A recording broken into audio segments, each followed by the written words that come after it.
thank you for joining me for another Amina's Moment. So last week we were talking about depression, and we talked about how that one sad feeling could increase, it lingers on, and it turns into something else, again leading to depression. So this week I wanted to address the idea behind ways of coping with a sad feeling.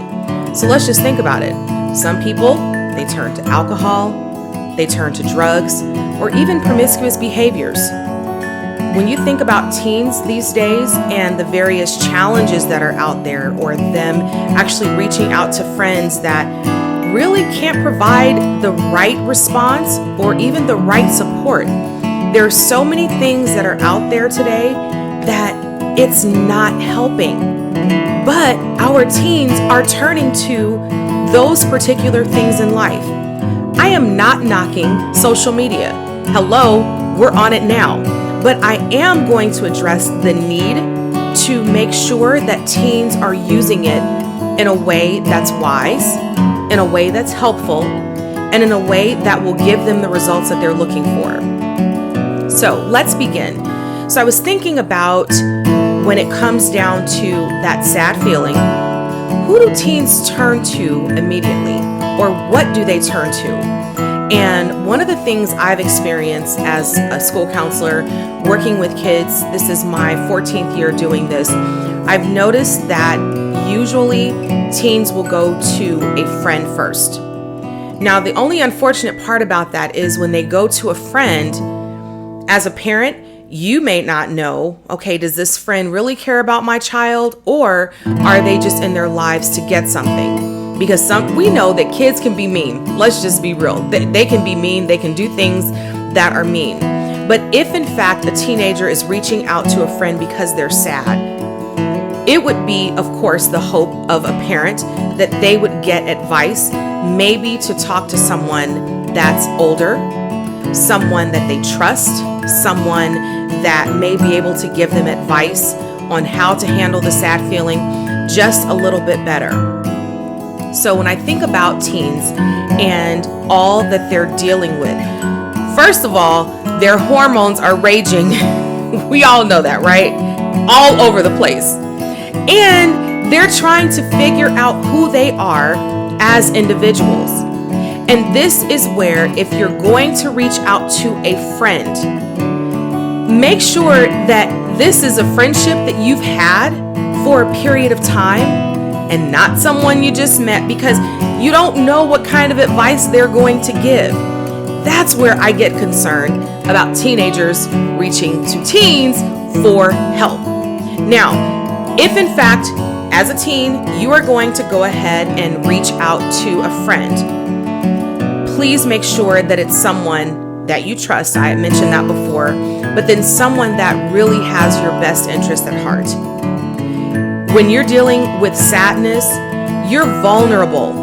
You are, okay, I have to find someone that can help me. And a lot of times you guys are reaching out to something that can help you, and it's not beneficial. So when you think about dealing with the sad feeling, when you think about reaching out for help, when you think about what do I do next, I would definitely suggest that before you go outside of you, think about what is making you sad. Is it a loss in a relationship, whether it be family or personal? Is it your perception of yourself? Because think about it, you as a teen or even an adult, we sometimes compare ourselves to what we see in others on social media, on TV, whatever it is. It's like, oh, I wish that could be me.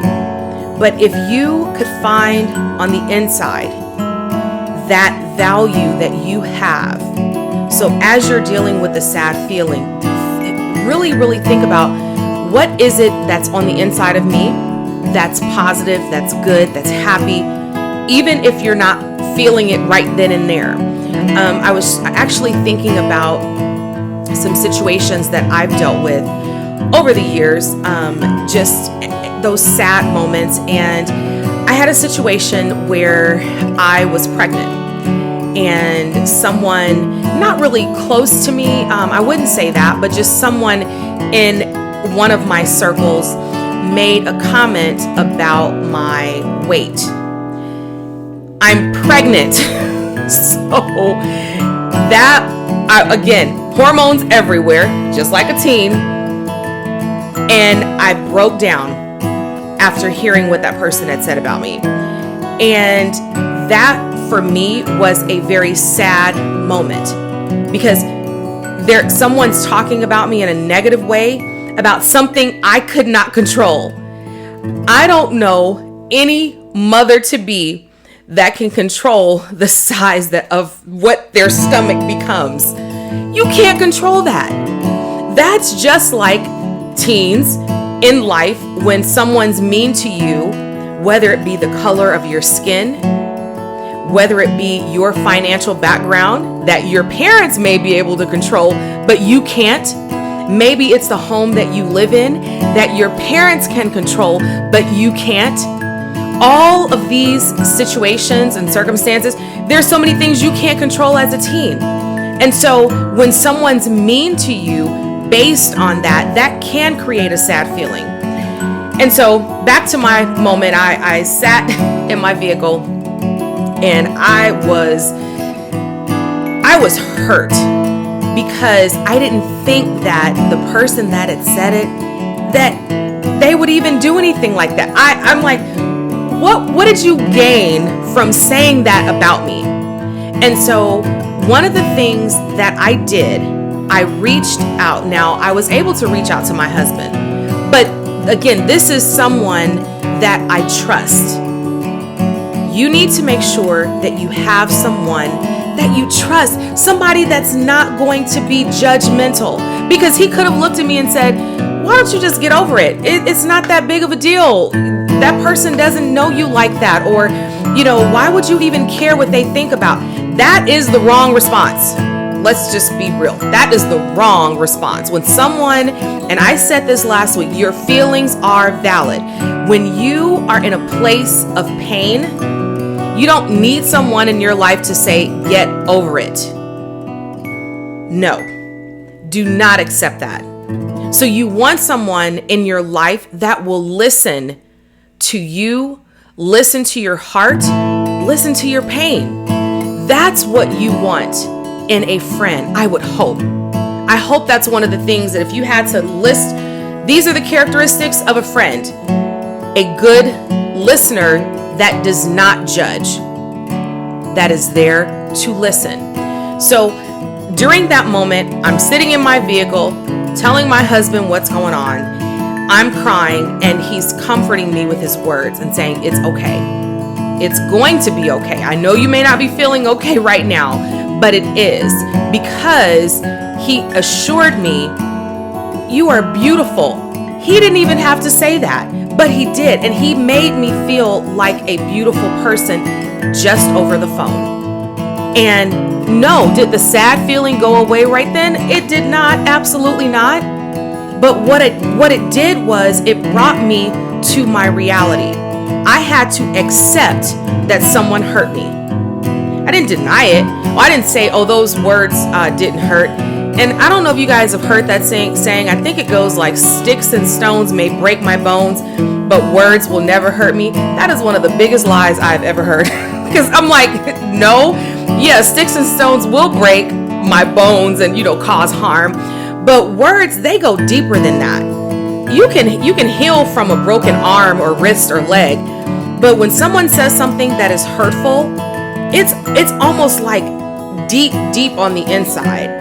And you have to, as a teenager, have to deal with that and have to handle that. So getting back to dealing with acceptance that it happened, realizing who you are as a person, realizing who you are as an individual, and knowing that just because someone did something or said something to hurt you, they are not in control of you. That person that said that about me when I was pregnant, I think I was like about 7 or 8 months pregnant, which is crazy that they would even comment on my stomach. That person, they didn't control me. They didn't have anything to do with my existence. They were not taking care of me. They weren't providing for me. None of that. And so dealing with that sad feeling, sometimes maybe writing in a journal, sometimes writing in a blog, sharing with other people what you've dealt with. Because there are a lot of teens out there that you guys are dealing with so much more these days than maybe the generations before you have had to deal with. Because it's so many things that are right in your face, right there. It's not guarded, it's not blocked. You get the raw stuff.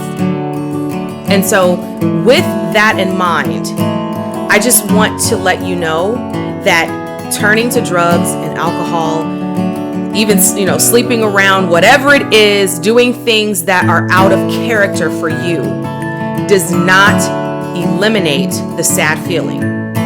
After it's all said and done, that sad feeling may still be there after that drink, after you've vaped, after you've had sex with somebody. That sad feeling will remain because you did not deal with the core, the sad feeling.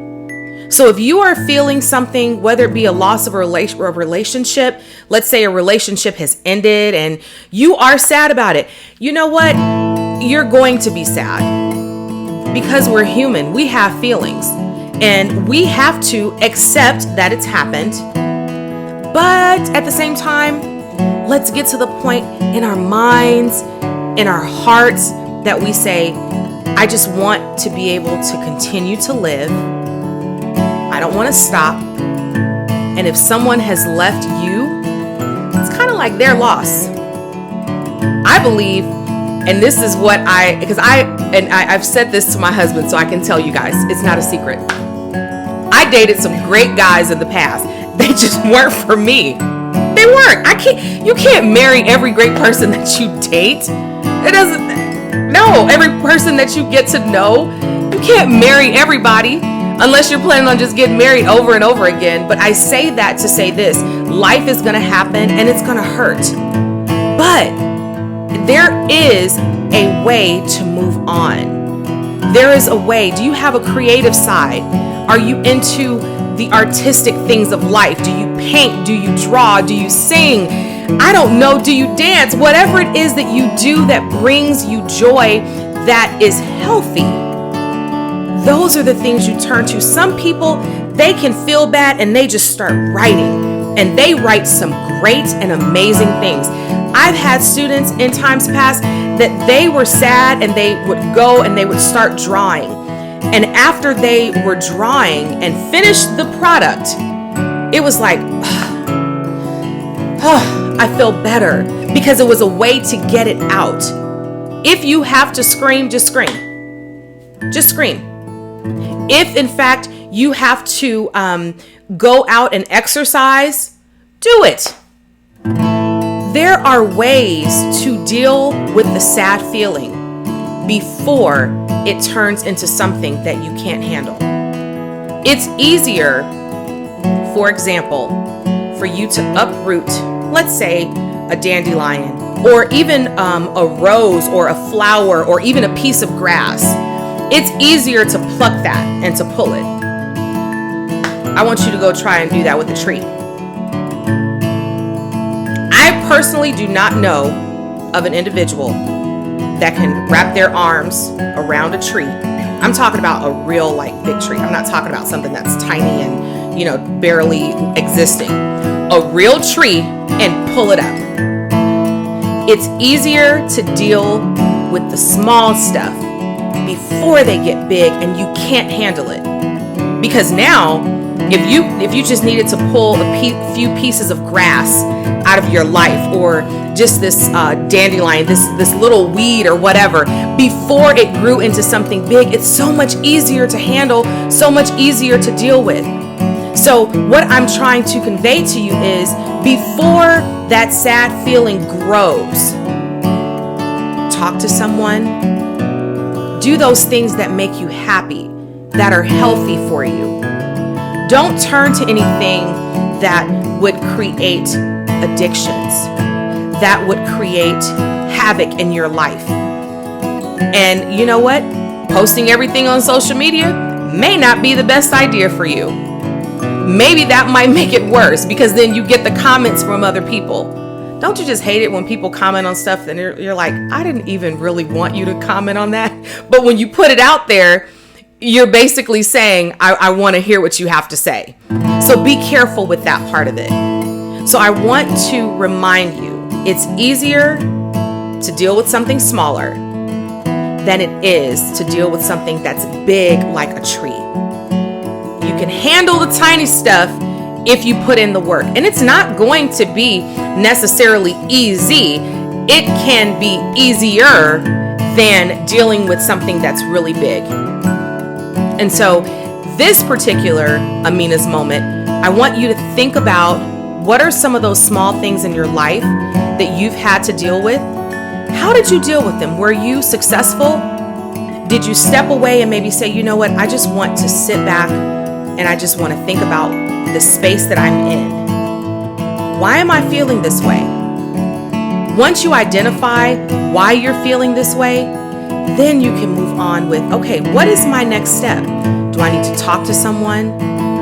Maybe you even have like your favorite song that kind of uplifts you. Maybe that's a part of it. Everybody handles those small, sad feelings differently. But I want you, the one that's watching me right now, to make sure that all that you're doing, that you are handling it in a healthy way. Find someone to talk to. I cannot stress that enough.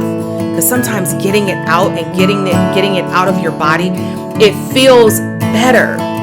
I have talked to people before and said, oh, it was like a weight that was lifted off of my shoulders just because I talked about it.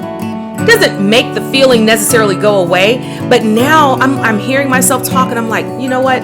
Yes, Aamina, you can do something different here. Wait a minute. As I'm talking, I'm almost figuring things out.